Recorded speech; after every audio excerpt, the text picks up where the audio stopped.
Moikka katsojat! Täällä on Otsedi ekassa videossa. Tässä mä näytän mun hamsterin Viirun. Se kaivelee tuolla jotakin, se ei oikeasti tykkää siitä, että sitä kuvataan. Se ei yhtään tykkää siitä. Sitä ei näytä yhtään kiinnostavan. Se ei näytä kattovan.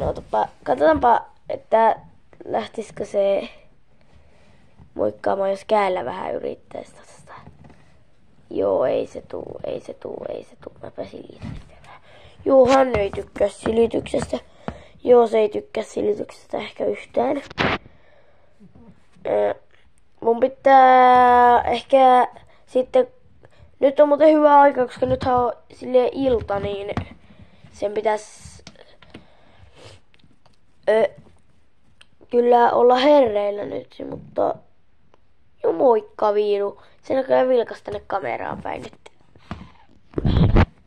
Mä en halua, että se purreen. Se on aika ikävän tuntosta niinku... Ne katsojat, joilla on hamsteri, niin tietää, että jos se on purrun niitä, niin se sattuu oikeesti aivan hirveesti.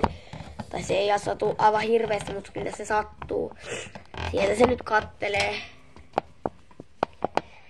Mutta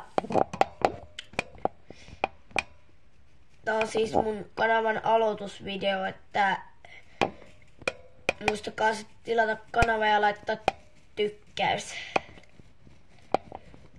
Että tää on tässä YouTuben tekemisessä kivaa, että voi näyttää omia eläimiä ja kaikkea semmoista, että suosittelen, että... Mutta kiitti kun katsoitte tätä videoa, ja muistakaa sitten tilata se kanava ja laittaa tykkäys, että me nähdään ensi videon parissa.